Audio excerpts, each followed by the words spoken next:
Good morning. This morning we have a wonderful Chi Talks show every third Thursday morning with your host Javi and myself Nona, and today we have our very good friend Marilyn Cooper.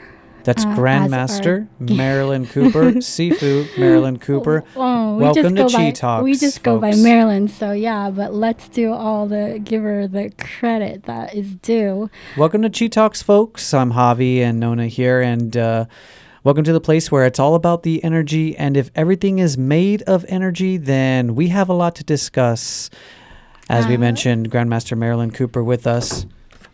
Marilyn Cooper started out in the mid-1960s as an art student, but emerged years later both as an art student and kung fu artist.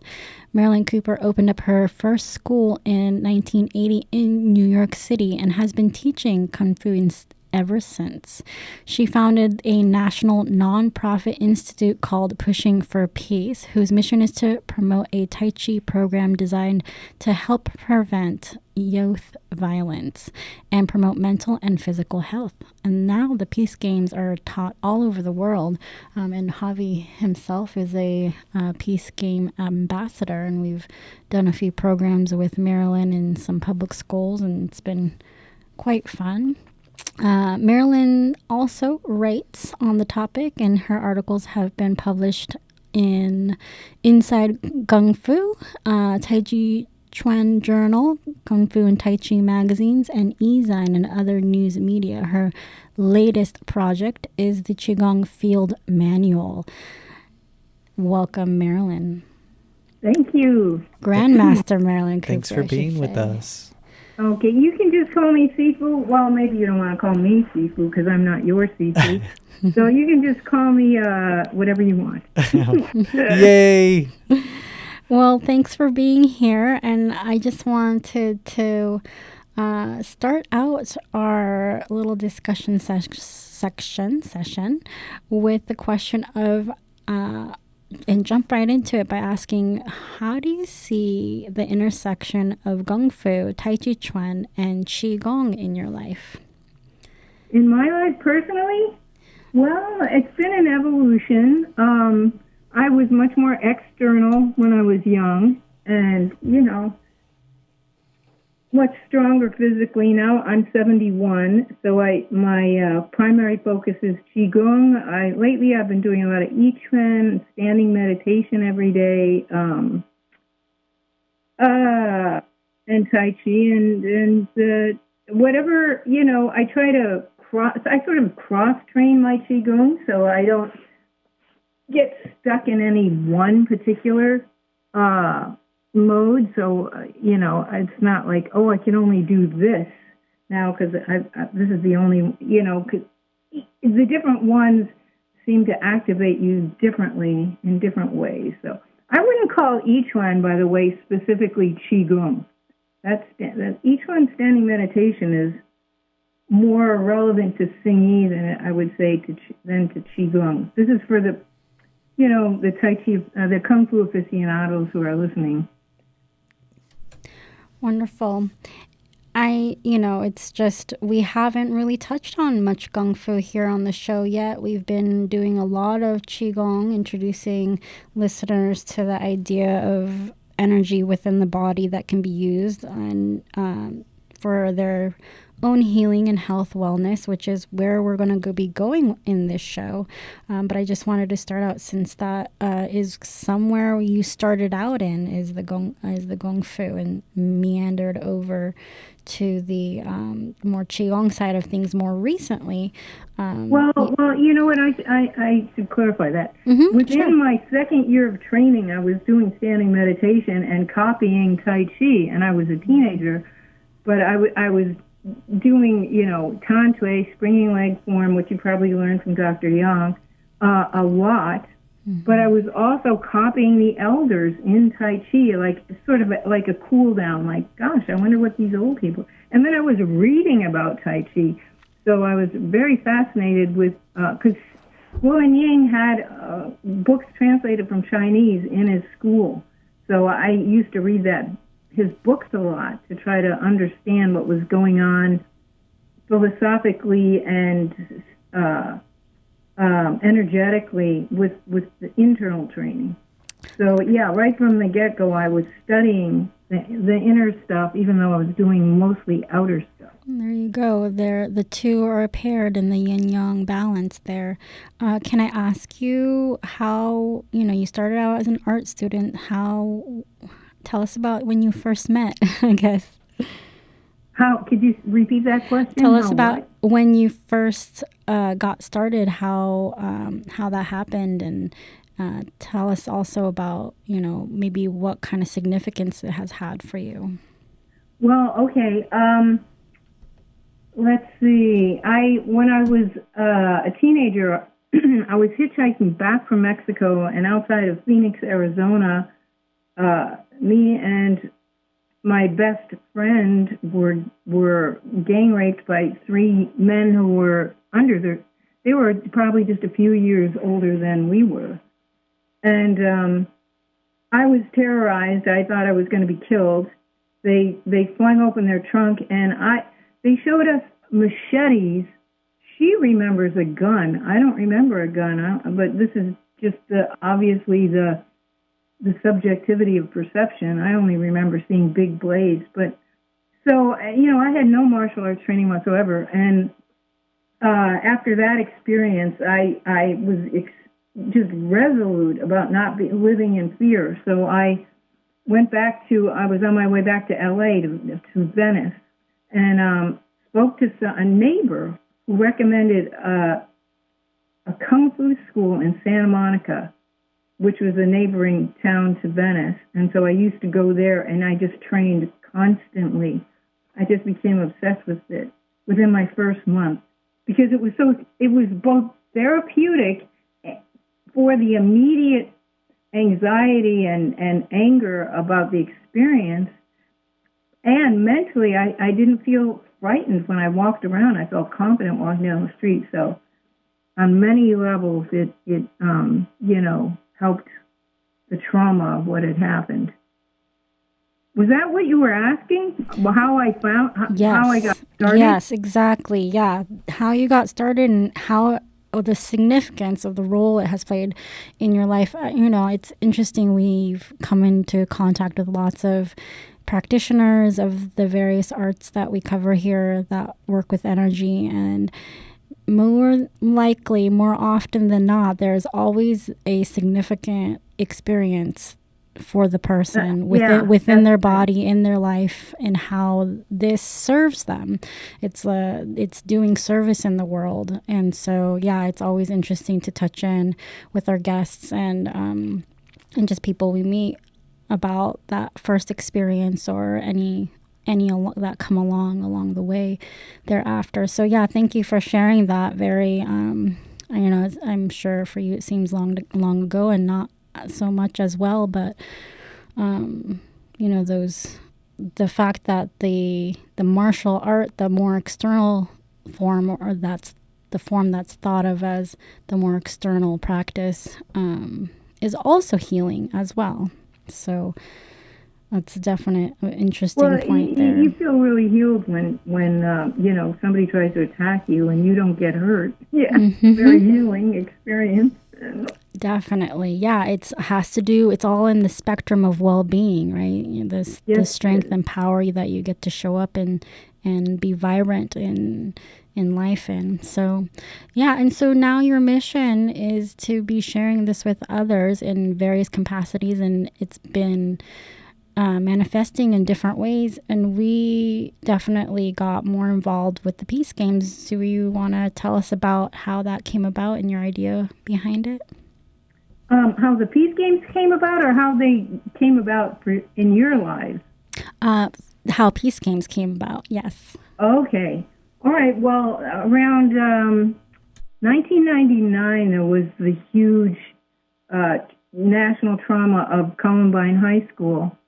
And that impacted me directly because my daughter was a fifth or third. I think she was a third grader. Yeah, at a little private school, and they were having copycat threats to the bus. that there was a bomb on the bus. And so I just decided, well, for one thing, I sent her to a small private school because I felt it was, she was getting a better education and more, smaller classroom. And, that was, on the personal side of it. But on the other hand, I've been practicing Tai Chi a lot, and I was teaching Kung Fu. I had my own Kung Fu school, but I began to see that the ideas in Tai Chi could help young people feel more peaceful, and maybe there would be fewer incidents of violence. And at that point, since then there have been, the peace games have been embraced more, but it's very hard to get your foot in the door in the public school system. We might not have been seeing things like Parkland High School and all the subsequent traumatic, horrible things with violence and guns in school. So one could say those things must not work, the peace games, because the violence is worse.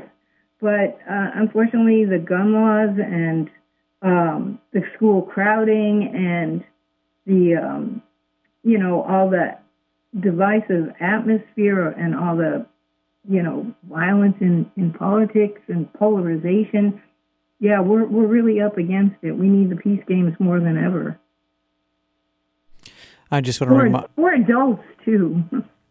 Yeah, thank you. I just want to remind listeners, you got to tune to K-Mud, and this is Chi Talks with Javi and Nona. We're talking with Grandmaster Marilyn Cooper, who we've had the pleasure of training with, also facilitating workshops, and we just missed a Tai Chi Spear workshop. We were hoping to attend that. We're in the middle of a move, actually.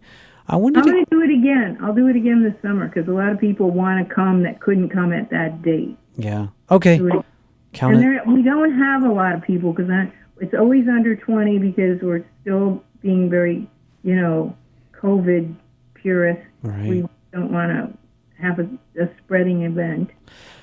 So I really like this idea and this reoccurring theme of problem solving. And on my time on the mountain, I really saw this idea of problem solving come up more, and it would be on the martial arts aspect in sparring and fighting, and then also it would come up on the Qigong in the Qigong framework as well. When I had family members who were dealing with various things. Dying also of cancers, diabetes, whatnot, you name it. I have such a large family and have had a lot of family members just die of what I feel are just things that could have been prevented. Yeah. And it has helped to inform my aging and how I want to age and how I want to live my life and how what I've learned on the mountain in terms of Qigong, and then also the spirit of Kung Fu in terms of fighting illness and fighting disease, just kind of like informed and inspired spirit, if you will, and will for longevity and for health and healing and prevention. So I really like this theme of problem solving and how the peace games came about in that era and amongst that environment and the conditions of the school shootings. And now we're kind of in this other era of COVID, lockdown. I like to think of the question, this overarching question of like, what is health and how do you define health? So maybe we could start to talk a little bit about the Qigong Field Manual and how that came about, and also within this frame of problem solving, if you will. What catalyzed the Qigong Field Manual? Sure. Well, talking about another definition that I've heard of health is your ability to handle stress. as the measure of good health.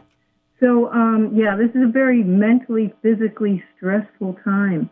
But even prior to the pandemic, I was working on,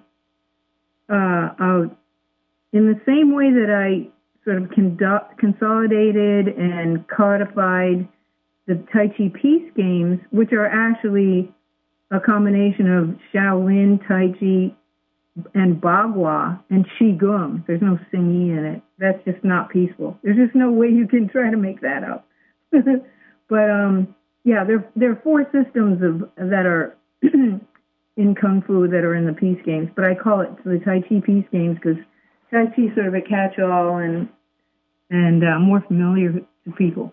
But in any case, the Qigong Field Manual was something I started to work on for a couple of years, even before before COVID, and it was in response to looking at footage of refugees in Palestine and Syria, people stuck in refugee camps in crowded conditions without access to health care and education, and actually kids not having access to, I wanted them to get the Peace Games manual too, but the Qigong Field Manual was a consolidation of a lot of Qigong that I've studied over the decades and trying to make them sort of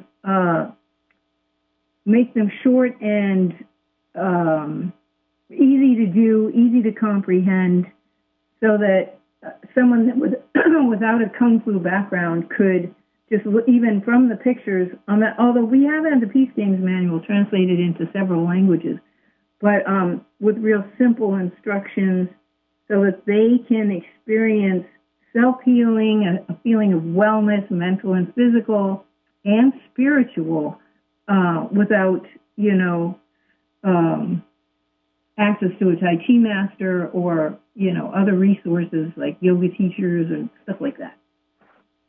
And that's a tall order, because it's usually something that a teacher, a facilitator, traditionally a master would sort of guide you through. And to gain that from a book, that would be difficult, especially getting across, large oceans and masses of land. Yeah. So I've posted a lot of it on YouTube, but it's kind of hit or miss. Like, all right, here's the three brains, and here's lung qigong, and here's head massage.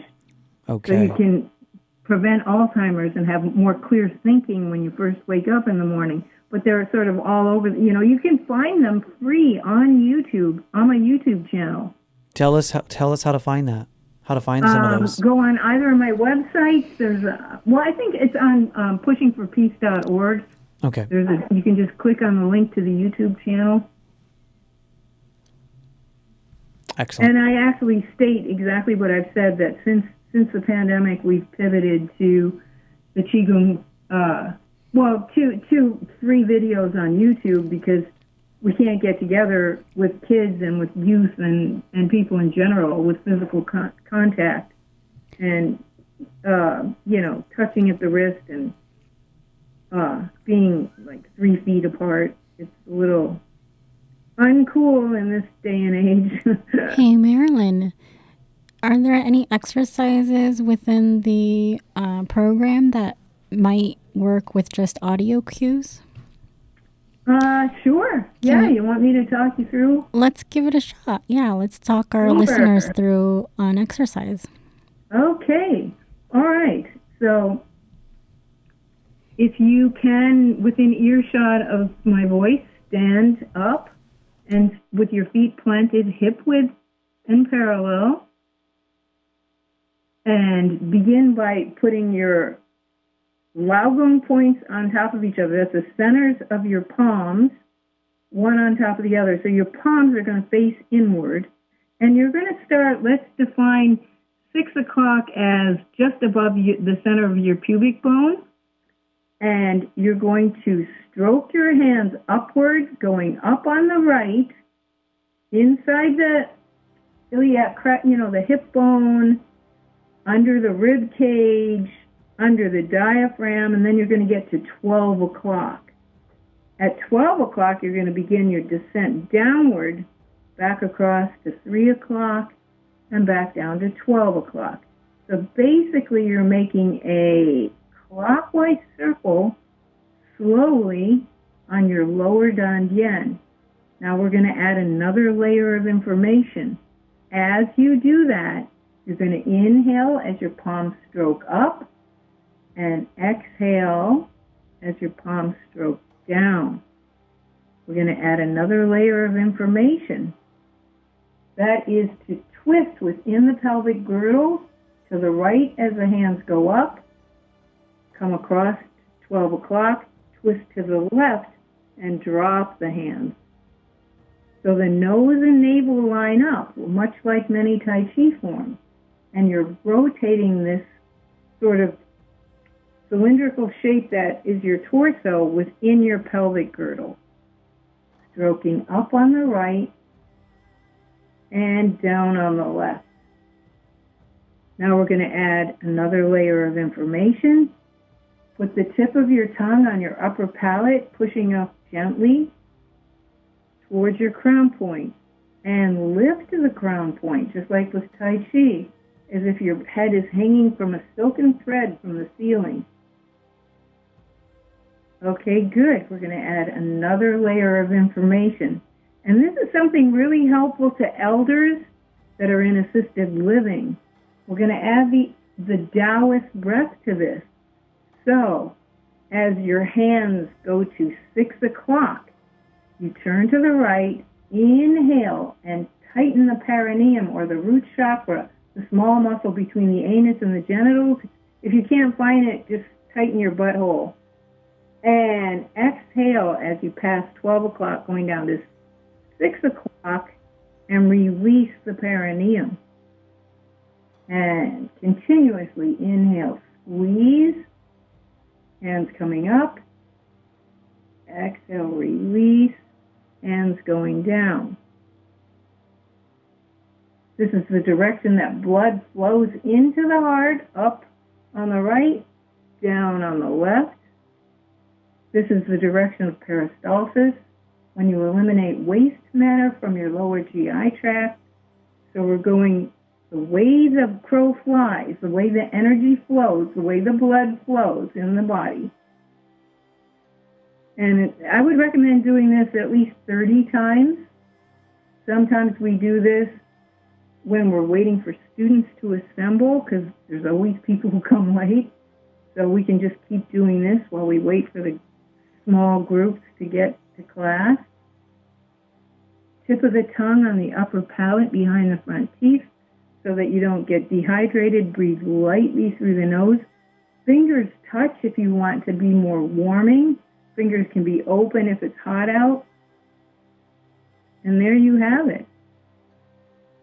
So that's a really easy one. You can do that while you're standing in line. Like, this is a good one at the beginning of the pandemic when we had to wait in long lines to get groceries and you're wearing a face mask and standing 6 feet apart and still being mindful of not breathing hard.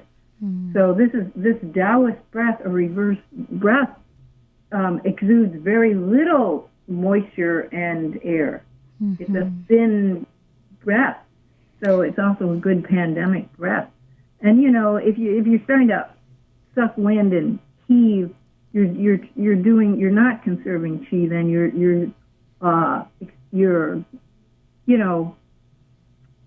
really using chi up, and as you age, you're trying to conserve it and keep it in. So this type of breathing is a conservation of energy breath. Marilyn, I love this, and I appreciate that you shared this, and I just want to let you know and let the listeners and folks know that I commonly use this technique laying down. when right. Yeah. when I need to go to sleep, let's say I wake up in the middle of the night, 3 or 4 or something, and I want to go back to sleep, or at the end of the day when I want to fall asleep, this is actually very soothing to my brain body. Yeah. You know, there's another thing too. One of the unfortunate things about getting old is that your fluids are drying up, and there's people often become constipated. So if you grab your first 2 fingers with your other hand and hold them together so they're kind of like a stick or something, and then you can make 8 circles going around to 8 points in that same place, all those same regions that your palms were stroking, and it'll help you expel waste if you're having problems with constipation. So like those are tiny circles, and you can dig in, and you can dig in more when you're laying on your back. You're saying to change the size of the circle and also hit all the numbers on the clock face, so to speak. Well, not all the numbers, because those are 12. It's Right. You know what? This is not. It doesn't really matter that much. You know, it's just I do 8. I do 12 o'clock, 1:30, 3 o'clock, 4:30, 6 o'clock, 7:30, 9 o'clock. 10:30, and then I'm done. So, but yeah, I mean, thinking about it in an orderly way and having a little bit of a system to it is helpful. Yeah. Yeah, and let's talk about like all the things that are happening from a Qigong perspective as far as that exercise, because there's a lot going on there. Do you want to touch in on some of you mentioned two of them? Yeah. One being peristalsis. On that one we just did. Yeah, on that one that we just did, you talked about peristalsis, and also one that I don't usually mention was in regards to the blood flow into the heart as well, how it supports that also. Yeah, well, you're going the way that the blood circulates. You know, it goes into those ventricles and then it comes out of. Another interesting thing is that yang goes up, yin goes down. Right side up, left side down. So that's the whole, you know, it sort of encapsulates the whole energy circulation, blood circulation notion. But that thing of squeezing the perineum, too, is you can even facilitate like an pulling inward, like pull your abs back on the inhale, pull your abs back towards your tailbone and spine, and then release on the exhale. So another problem with aging and in general, people in general, is the weakening of the core. And so as your tissue gets weaker, you know, so do the muscles inside. So the muscles that are holding, or the tissue that's holding your organs in place are not as full of muscle tonacity as they once were. So that's a way to strengthen from the inside out, that what we call a Taoist breath, a reverse breath, or a longevity breath. These are the terms that I was taught when I learned it. I think it might have other names in other systems, and, you know, other teachers might use other terms for it. I'm just regurgitating the way I learned it. Fantastic. Well, I'm going to remind listeners that you've got it tuned to your community radio in the Redwoods, KMUD, and you're listening to the show Chi Talks with myself, Nona, my co-host, Javi, and our guest today is Sifu Marilyn Cooper, and we've been talking about the intersect of Kung Fu, Tai Chi, Qigong, and wellness, the Qigong Field Manual that Marilyn is hoping to share with more and more folks to help with their healing in these crazy times. And we're talking about one of the exercises from the manual, which is basically a Dantian massage, or lower abdominal massage, which is one of the energy centers coming from a Qigong perspective. And we're talking about the benefits of this very simple exercise, which Marilyn did such a great job of adding layers and layers of focus and awareness around. It's simple, but it's multifaceted. And to be a little more organized about the benefits, we were talking about physical body benefits of the actual tissues, of toning the tissues as you breathe, using that as a way to strengthen and awaken the core, how it promotes and helps with the digestive movements of the large intestine. It goes in the same direction, how it supports the blood flow system. It's also going in the same direction of the inflow and outflow of the heart. And, and then we can talk about the breath body, how there you're creating a very good mind-body connection exercise there, regulating the breathing. And then we can even move on to the mind body that's focused and just focused on your lower energy center, which is very rooting, very grounding, stabilizing, taking the focus away from your thought mind to your feeling mind, your gut. And then the chi body benefits too. You talked about this is a way to conserve energy. Can you talk about that a little bit, Marilyn? Well, yeah, sure. I mean, when I was young, my obsession with martial arts was fighting. But as I aged, really, the thing that you're more confronted with are the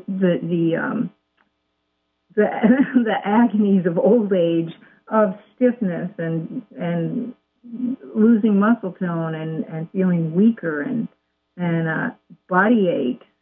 And so that becomes really the defining issue of my current training. So I have a lot of empathy for the people I'm addressing, because I'm addressing those same issues.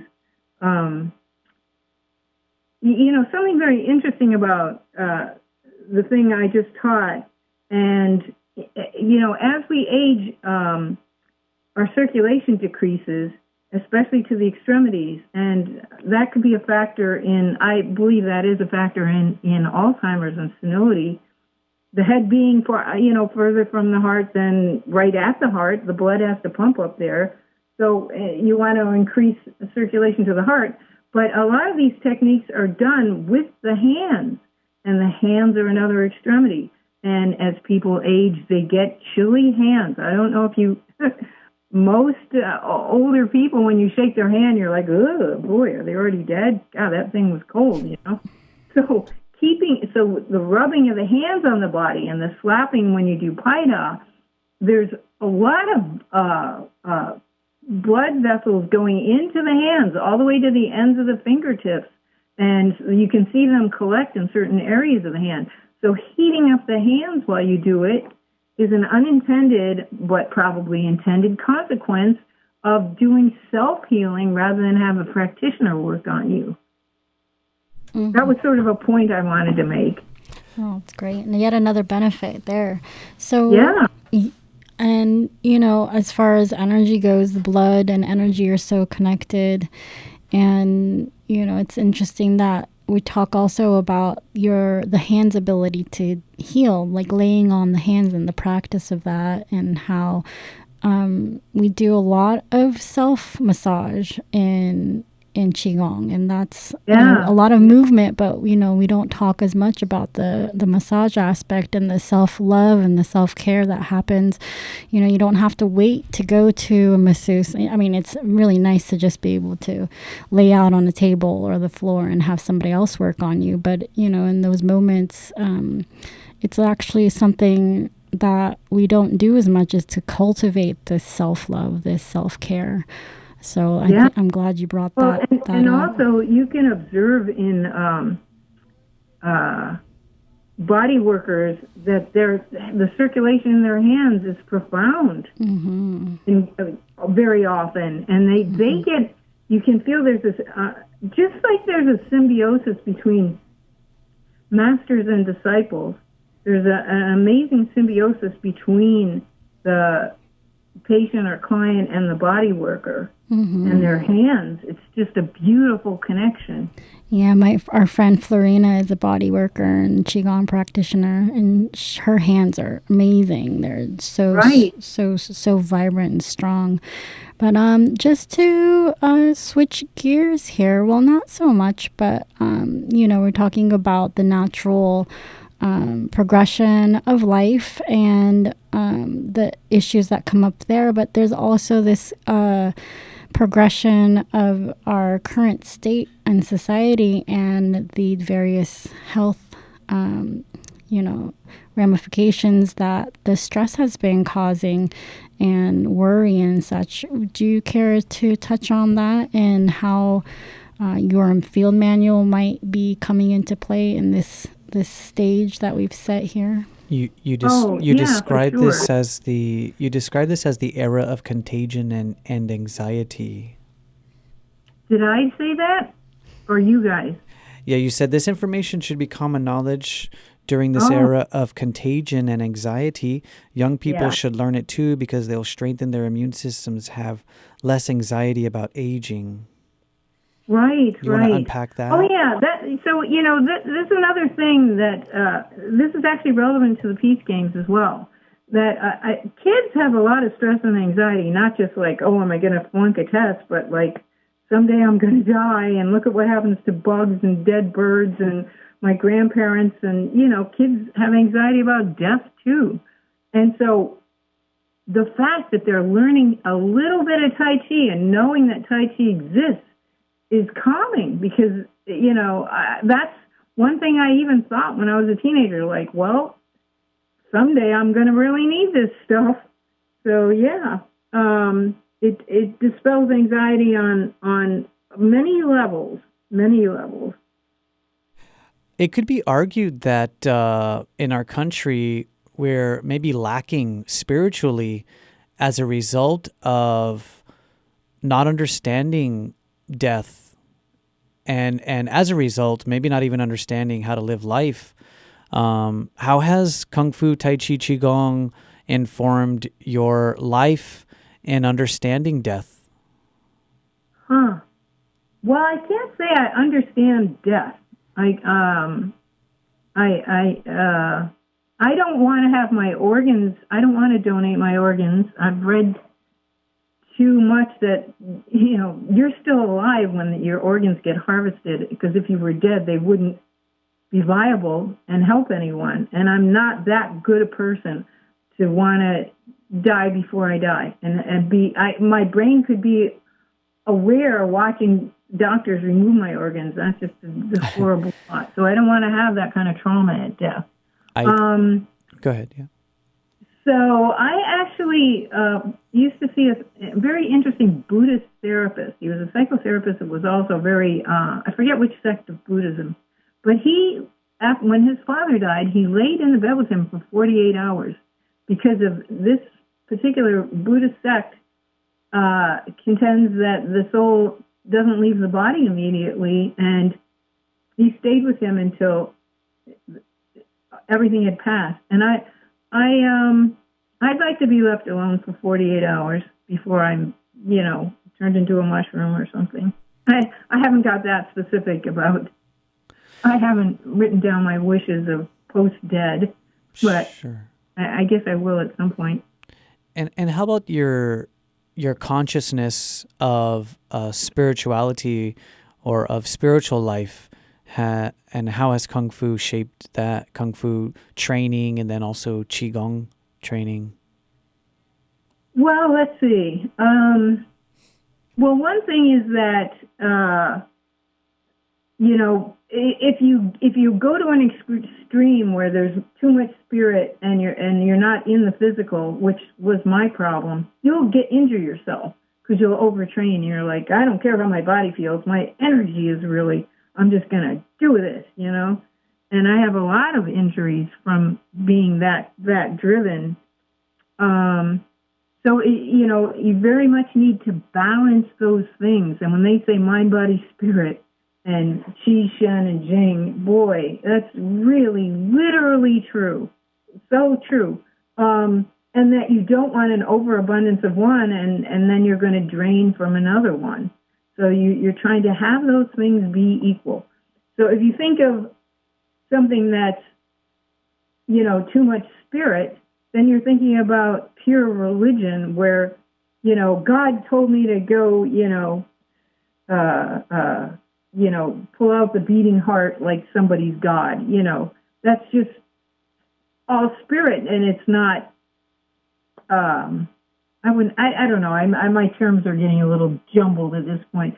But just say if you're too physical, and you're like, it's not balanced with it's not tempered with the other two things, then that imbalance will be injurious. Right. So it's a constant juggling act that I think everybody plays, even if they don't understand Eastern philosophy.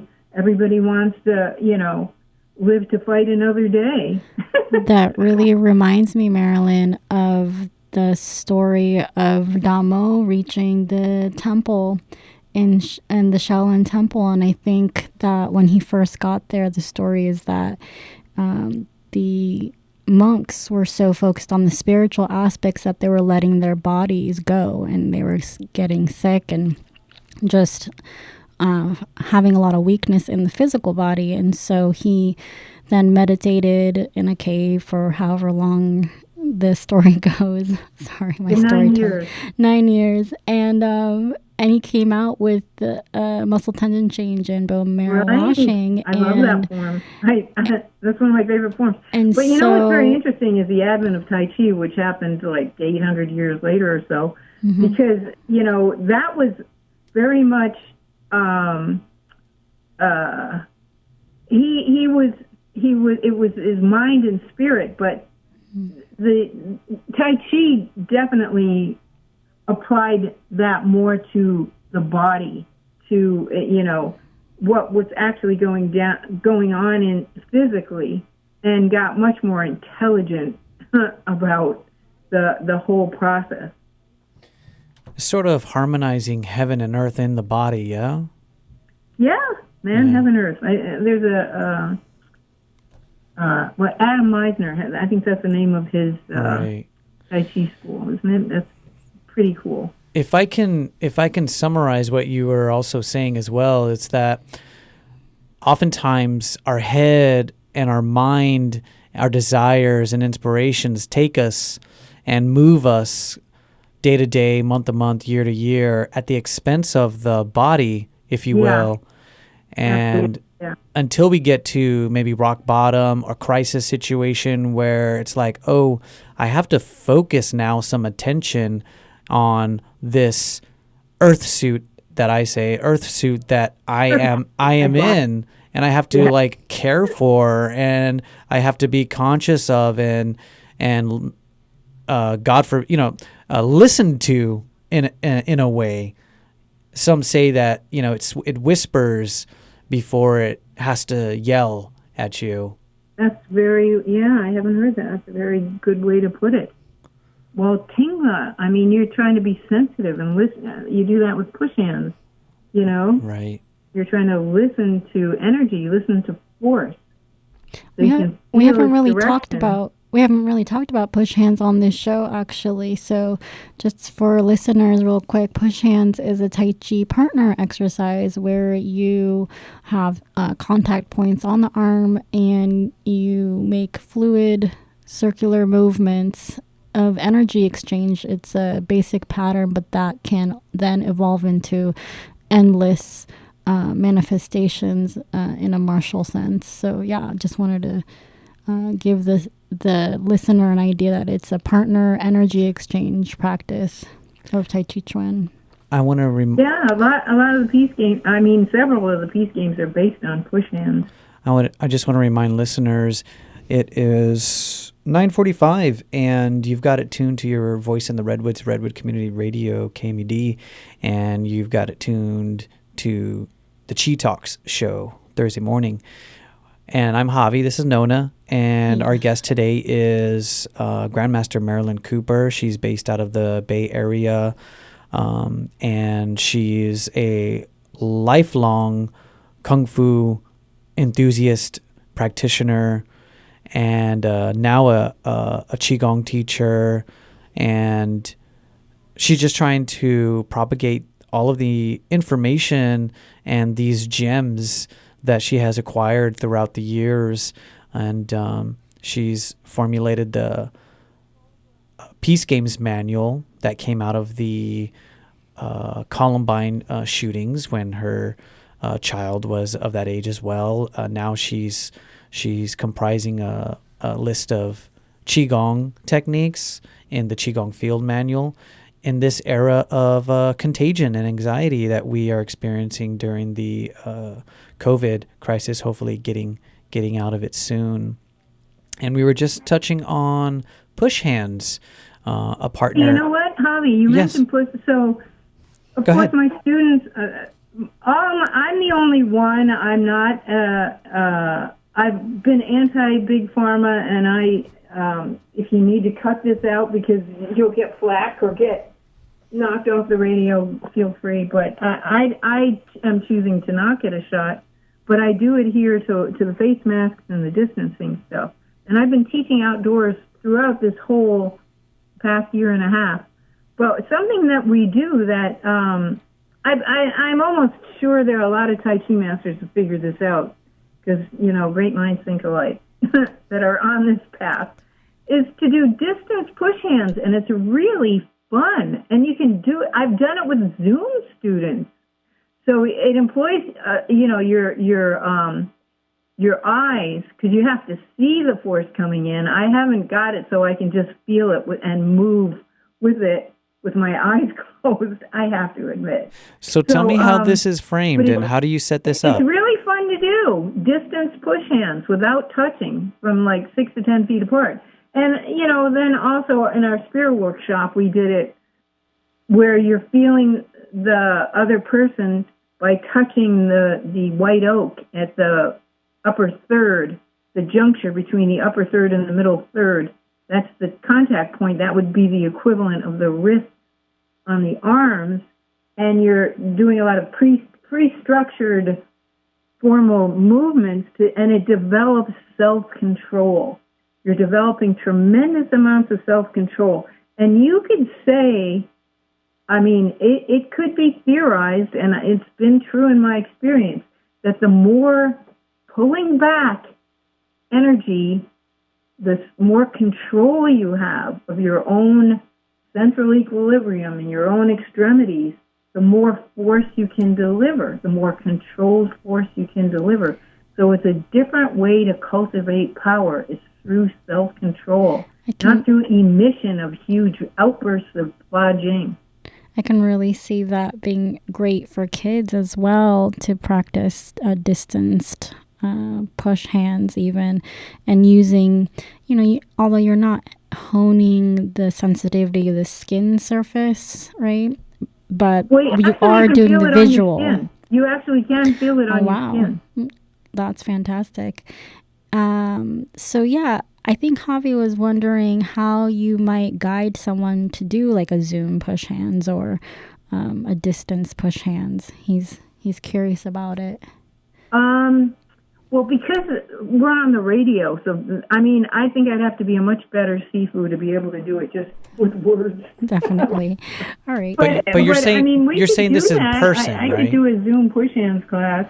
Okay, If it is Zoom. people ask me for it, I would definitely do it. It's super fun. I actually love teaching on Zoom because you can see little boxes and when a student talks and asks a question like, can you look at my parts of Maine and does this palm go here and that?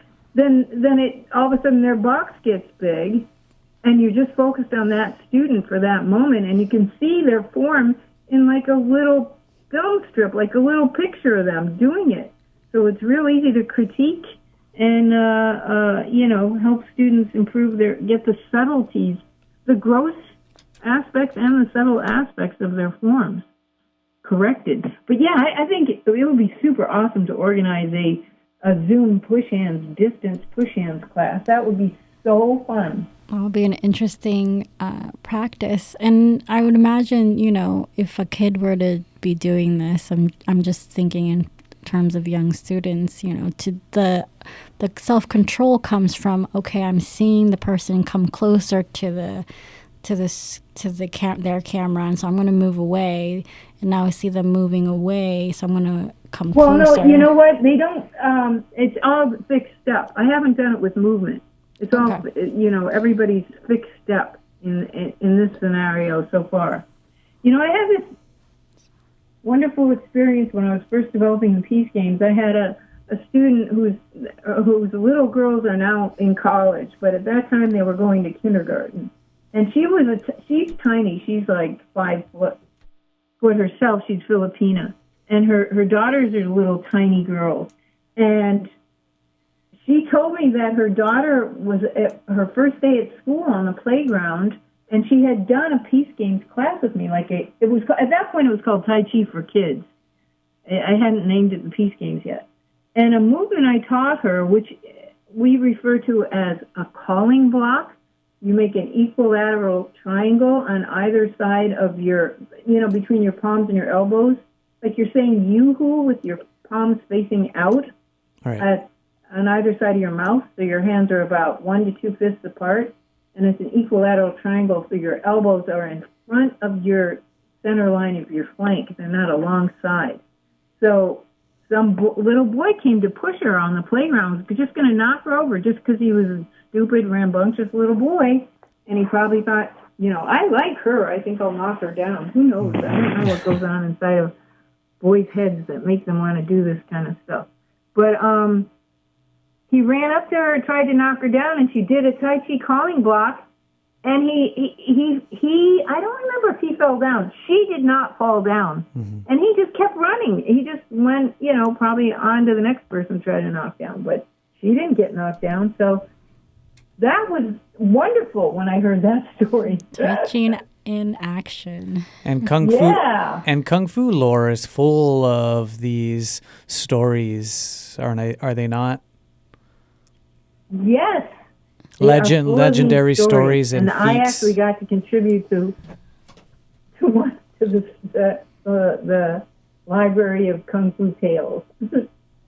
Well, we're closing the show here. We've reached about the top of the hour. Can you, in just a couple of minutes, can you just give us some closing words? What is it? The message that you want to get out to listeners and anybody in this day and age, and how can Qigong help people right now? Oh, okay. Well, let me just say that being a grandmaster sounds like a very elevated position, and all it means is that I know how lowly I am, so I just practice every day. And it's just been, daily practice. And I'm so old that, I came to a certain level of understanding about movement and insight from having learned so much and practiced every day. So that's sort of by way of self-justification. And I would say that the pandemic has given us almost like a license to cultivate Qi. Like, what else is there to do? You get your stimulus check and you can survive, and more people should be cultivating Qi. I think that with all the Qi that we cultivators are getting, that we could spend some time, this is just my perspective, spend some days organizing shelves in the supermarket or picking food, especially if you're not that old, so that it doesn't fall on the back of people that do this all the time and must be going out of their minds, cleaning shopping carts and picking food in fields that have to do the same kind of mundane labor. Although there are all kinds of aggrandizing tales of people doing repetitive movement that led to them being empowered in those became parts of Tai Chi forms and Kung Fu forms, these repetitive actions from, laborers. But I just think that, life would be a lot easier if everybody pitched in and shared a little bit, and it didn't fall on the backs of the least fortunate in society. And let others know how they could reach you if they're interested in Kung Fu, Tai Chi, Qigong, push hands, meditation.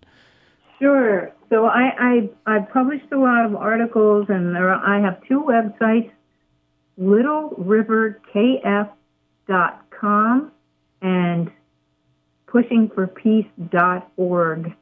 So you can find my phone number there, or you can just call me, 925-257-3337. It's not like millions of people are beating down my door.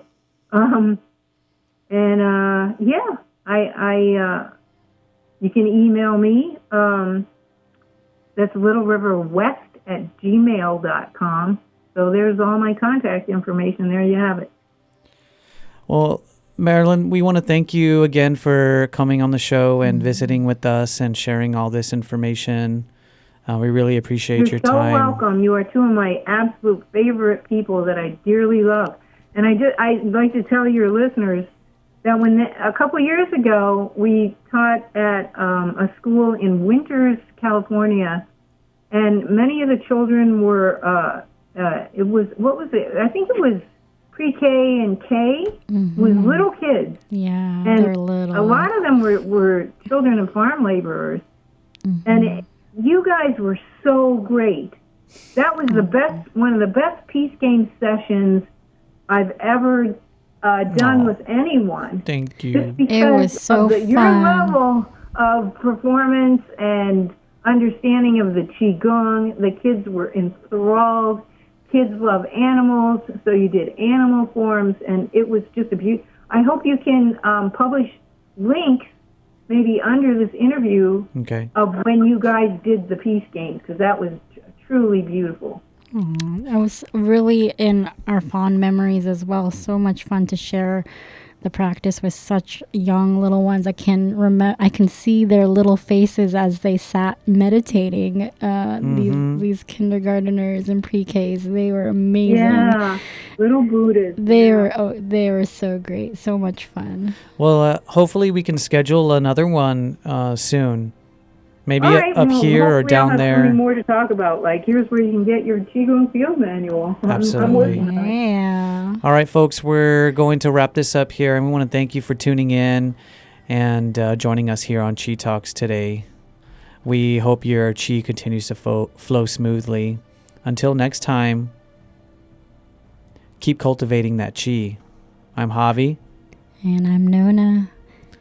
And we'll talk to you soon. Thank you again, Marilyn. You're so welcome. Bye-bye.